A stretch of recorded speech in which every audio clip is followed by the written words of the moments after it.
एकादशी भगवान को प्रिय है, इसलिए एकादशी मैया का एक नाम है हरिप्रिया। क्या नाम है? 100 बार गौदान करोगे और उस गौदान से जो फल मिलेगा, ध्यान से सुनिए, गोदानेन फलम लभेत, गौदान से जो फल मिलेगा वो केवल एकादशी के व्रत करने से प्राप्त हो जाएगा। ये एकादशी की महिमा है महाराज, और एकादशी की महिमा भागवत में भी बताई है। प्रेम से बोलना पड़ेगा कि एकादशी समम नास्ति व्रतम पाप प्रणाशनम। एकादशी, कई लोग प्रश्न करते हैं महाराज एकादशी का नाम एकादशी क्यों पड़ा? 11 तत्व को जो शुद्ध कर देती हैं, याद रखिएगा, 11 तत्व को जो शुद्ध करती हैं, 11 स्थान के पापों को जो नाश कर देती हैं, उस व्रत का नाम है एकादशी। 11 स्थान कौन कौन से? 5 कर्मेंद्रियां, 5 ज्ञानेंद्रियां, कितनी हुई बोलो ना? 5 कर्मेंद्रियां, 5 ज्ञानेंद्रियां और 1 मन, कितने हुए? 11। इन 11 स्थानों में जो महापाप बसते हैं, उन पापों की परिशुद्धि के लिए प्रत्येक वैष्णव को, प्रत्येक हिंदू को, प्रत्येक सनातनी को एकादशी का व्रत जरूर करना चाहिए। और आज वो दिन है, कई लोग प्रश्न करते हैं कब से एकादशी करें? वैसे तो जब मिले तब से एकादशी करना प्रारंभ कर दो, लेकिन आज है उत्पन्ना एकादशी, आज के दिन से ही एकादशी को रहना प्रारंभ किया जाता है। आज के दिन ही एकादशी मैया प्रकट हुई थी, उत्पन्ना एकादशी। प्रेम से बोलना पड़ेगा। शास्त्र में कहा है, बहुत ध्यान से सुनिए, आज एकादशी है।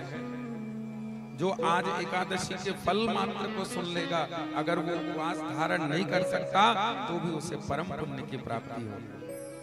क्या महिमा एकादशी की? कि केदारे च जलम पीत्वा पुनर्जन्मम न विद्यते। श्री केदारनाथ जी में एक दिव्य कुंड है जिसका नाम है गौरी कुंड। कोई गया हो तो जानता है। श्री केदारनाथ जी में, केदारनाथ खंड में एक दिव्य कुंड है जिसका नाम है गौरी कुंड। उस गौरी कुंड में जो जल एक बार भी पान कर लेता है तो केदारनाथ महिमा में आया है पुनर्जन्मम न विद्यते। महाराज वैसे ही कोई जीव अगर हृदय से एकादशी कर लेता है तो उसका भी आना जाना संसार से छूट जाता है, वो परम पद को भगवान के प्राप्त कर लेता है। विष्णु लोकम महीयते, ये एकादशी की महिमा बताई। कैसे प्रकट हुई एकादशी, आप लोग सुनना चाहते हैं? बहुत ध्यान से सुनिए। एकादशी मैया कैसे प्रकट हुई, ध्यान से सुनते जाओ। एक बार श्री धर्मराज युधिष्ठिर जी विराजमान थे और भगवान कन्हैया से धर्म विषयक निवेदन कर रहे थे, प्रश्न कर रहे थे। उन्होंने कहा, हे प्रभु, हे गोविंद, हे गोपाल, मैं ये जानना चाहता हूं कि एकादशी की महिमा क्या है और उत्पन्ना एकादशी कैसे प्रकट हुई। बहुत ध्यान से सुनना। तो भगवान कहते हैं कि हे धर्मराज, एक बार ब्रह्मा जी के वंश में, बहुत ध्यान से सुनना, ब्रह्मा जी के वंश में एक दैत्य हुआ जिसका नाम था तालजल। और महाराज उसका एक बेटा हुआ, पुत्र हुआ, महाबलशाली, महापराक्रमी, जिसका नाम था मुर। ये मुर नाम का जो दैत्य था, इसने सर्वत्र आक्रमण कर दिए और महाराज इंद्र के इंद्रासन को भी हड़प लिया। सारे देवता डर के मारे भाग गए, क्योंकि कितना प्रयास करने के बाद भी मुर की मृत्यु नहीं हुई। देवता त्राही त्राही करने लगे, और जब देवता त्राही त्राही करने लगे तो उन्हें और कोई दिखाई नहीं दिया, तो सीधे पहुंच गए देवाधिदेव भूत भावन भोले बाबा के कैलाश पर्वत पे। बोलिए उमापति महादेव की जय। और बाबा से प्रार्थना करने लगे, ध्याये नित्यं महेशं रजतगिरिनिभं चारुचन्द्रावतंसं रत्नाकल्पोज्ज्वलाङ्गं परशुमृगवराभीतिहस्तं प्रसन्नं पदमासीनं समन्तात् स्तुतममरगणैर्व्याघ्रं कृतिं वसानं विश्वाद्यं विश्वबीजं निखिलभयहरं पंचवक्त्रं त्रिनेत्रं। बोले उमापति महादेव की जय हो।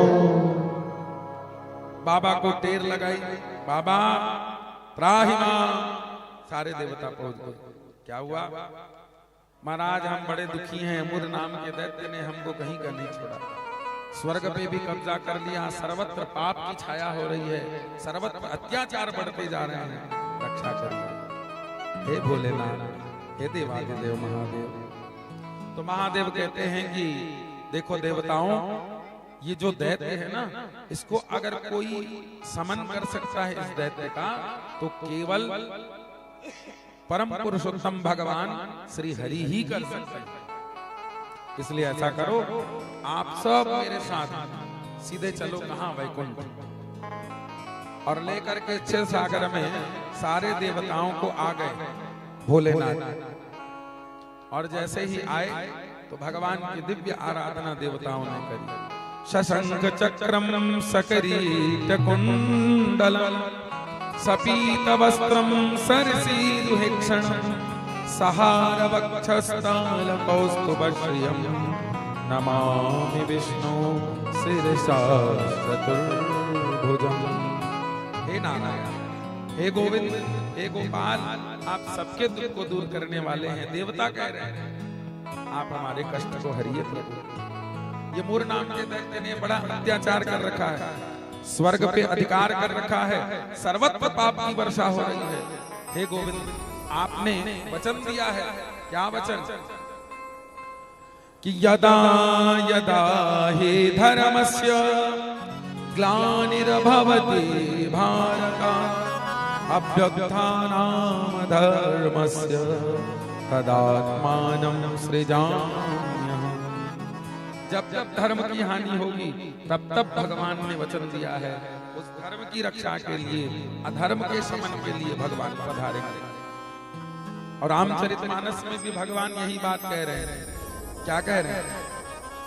जब जब होए धर्म की हानि, जब जब होए धर्म की हानि, बाढ़े असुर अधम अभिमानी, बाढ़े असुर अधम अभिमानी, बाढ़े असुर अधम अभिमानी, बाढ़े असुर अधम अभिमानी।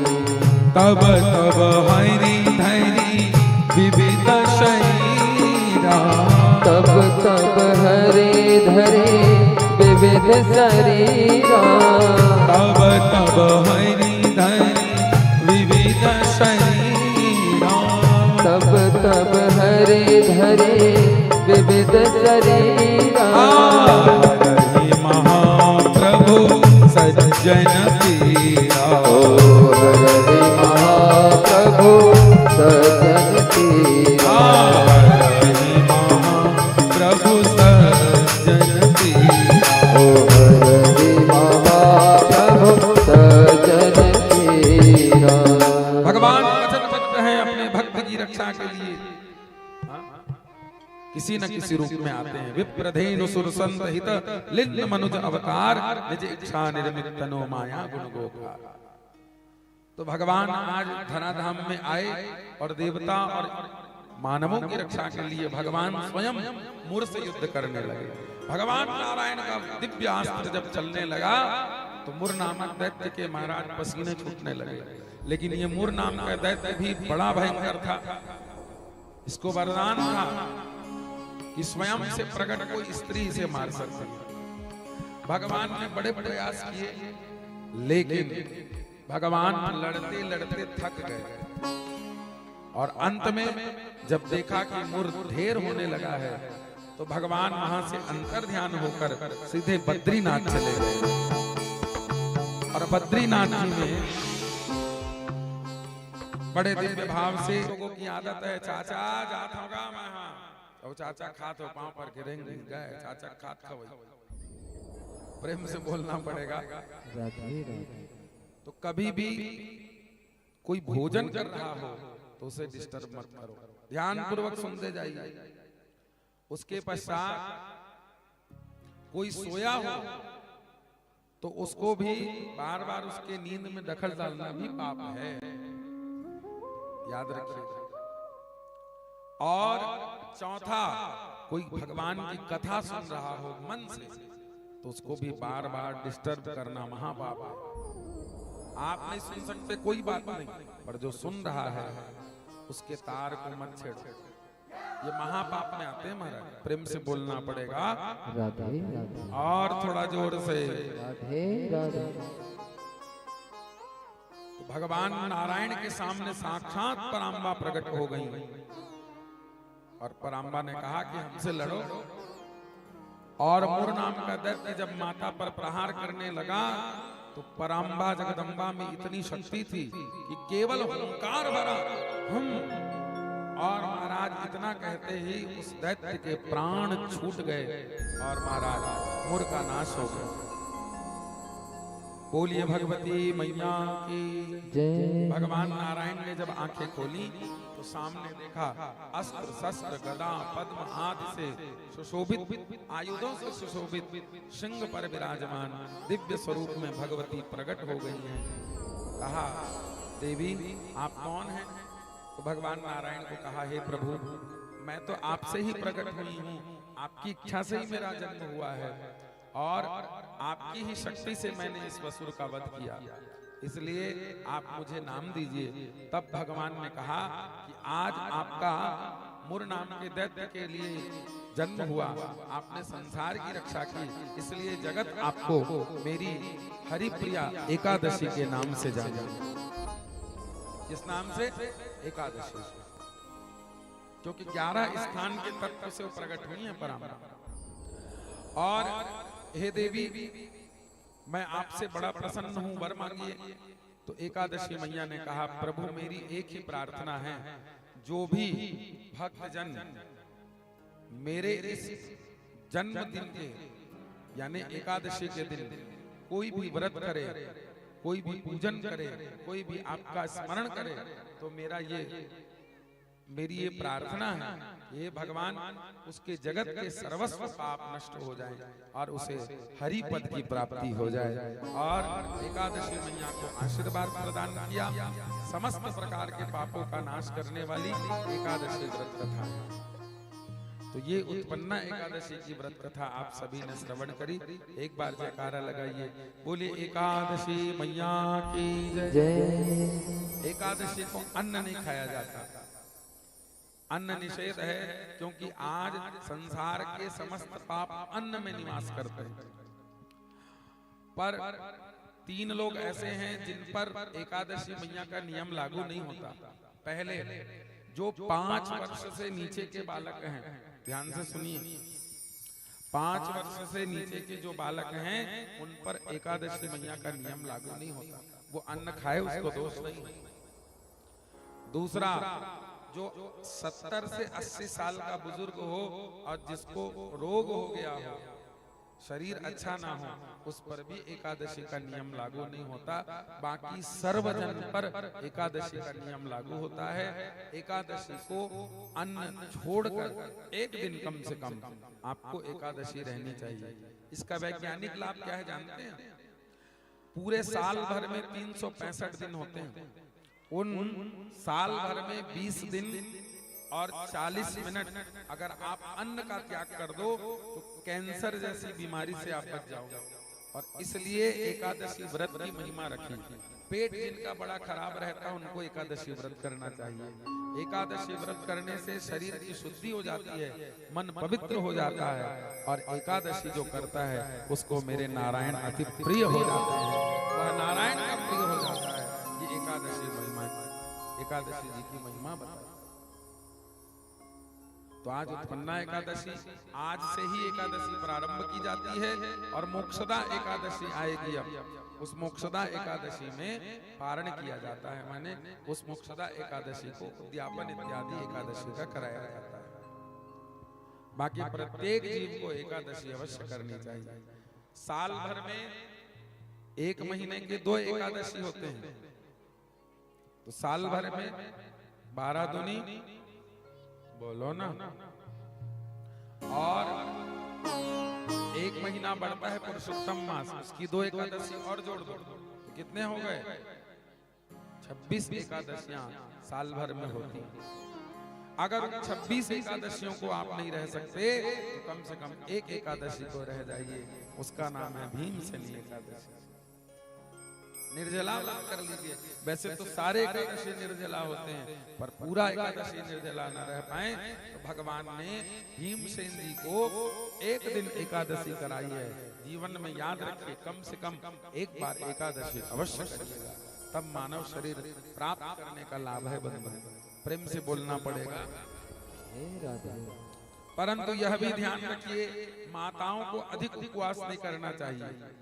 कई माताएं सोमवार, मंगलवार, बुधवार, गुरुवार, शुक्रवार, शनिवार, महाराज 7 दिन में 4 दिन खाते हो महाराज, बाकी दिन उपास रखो। तो ऐसा करना भी पाप है। अगर आज एकादशी, आज आप व्रत कर रहे हैं तो कम से कम 2 दिन कोई व्रत न पड़े, ऐसा व्रत करना चाहिए। हफ्ते में केवल एक व्रत करिए। और व्रतों की राजा है, व्रतों की महारानी है एकादशी, इसलिए एकादशी की महिमा है। और धन्य भाग है हम तरेंगा वासियों का, धन्य भाग है देवांगन परिवार का कि आज उत्पन्ना एकादशी के दिन आप सब रुक्मणी विवाह मंगल प्रसंग सुनने जा रहे हैं। ये भाग्य है आपका। मैं कथा में कहा करता हूँ, बिहारी जी की कथा को बिहारी जी सजाते हैं। बिहारी जी की